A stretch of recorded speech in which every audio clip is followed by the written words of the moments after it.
you gotta warm them up now. Yes, sir. You talked about flow of story and everything like that. You got to keep the flow going. Is the flow something you plan, or is it just something you kind of do, rough cut, edit the movie, and then take a look at it, and then see where it slows down or picks up and things like that?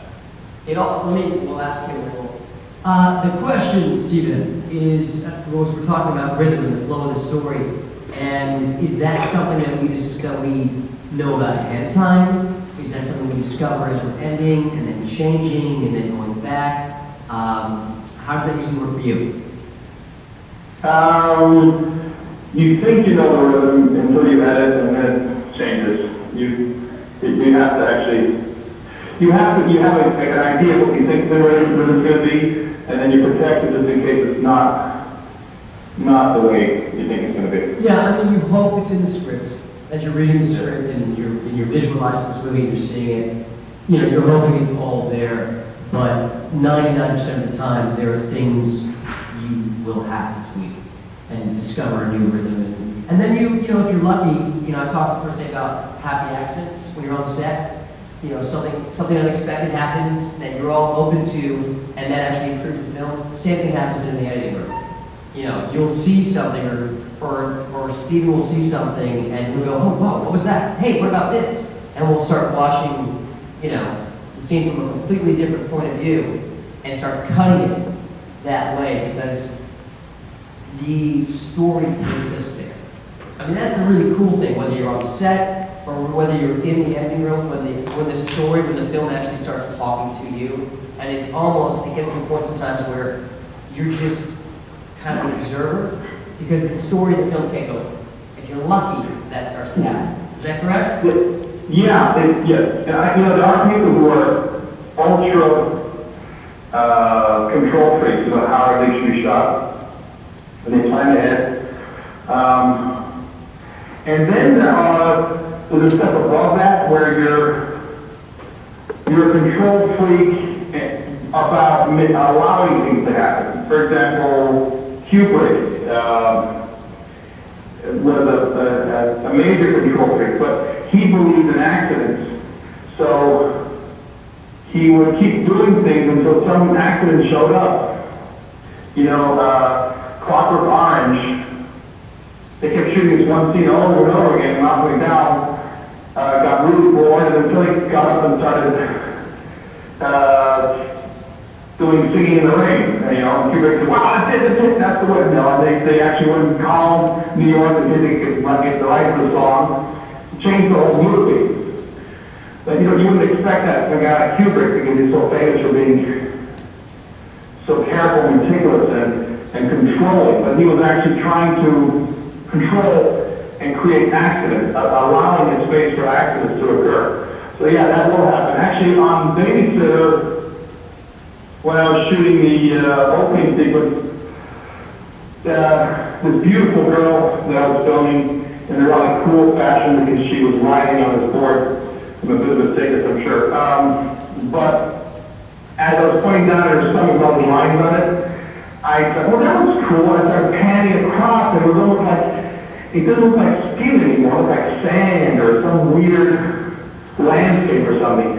And so I did that. I didn't in one take all the way to her face. That was not really in the original script, and that's what we ended up by using. So that kind of stuff doesn't happen a lot, Yeah, you have to allow for it and be open to it. Okay, questions. I'm looking at you, Kyle. I have a question. Yes. When you're talking about kind of shots that were missing when you're editing them, shots you wish you had, what is the reason for their absence? Like, was it not in the storyboard, or was there trouble when you were filming? How do you account for it? Okay, I'll let Steve answer. Steve, so the question is, in terms of what were some of the reasons why we did not have those missing shots or those insert shots or things that we realized we needed later on? In some cases, we knew they were missing, and we knew we could get them later, because we were in a rush. In other cases, we thought they would work without them, frankly. And in the script, we didn't have them. There were certain things that I don't know if was the driving of the boyfriend in, I don't remember. Well, I'll give you an example. No, spoiler alert, has everyone seen the film? You can do the spoiler alert, it's fine. Okay. Well, the little boy, when he he comes in and kills the sheriff. He comes in. Oh, yeah. He comes in from the passenger side and kills the sheriff. Now, when we shot it, that was cool. And, it's obvious the kid's killing the sheriff. Well, when we screened it, it wasn't, actually. So, we got a suggestion from a friend of ours who's a big horror producer, Scott Spiegel. Yeah, he's from Michigan. Yeah. Yes. And he said to shoot an insert of a knife going by quickly. So I went to, we had a little 35mm camera. I went to Michael's backyard and at night we had one light shining. We had this, I think this 500 passes of a knife switching back and forth. And we cut into, I think it was like 5 frames of a knife switching and added a big old sound effect. And it's obvious that that's what he was doing. So that is an example of stuff we thought would be just fine and it wasn't. And also, I mean, movies now, these bigger movies, smaller movies, they put in their schedules, because it happens all the time. They put in their schedules reshoots. So 5, 6 months later, they schedule a week of reshoots because they know this is going to come up. So, but yeah, like Steven said, when that scene happens, we as the filmmakers are going, well, when we have this shot, the kid's there, the kid's got a big knife.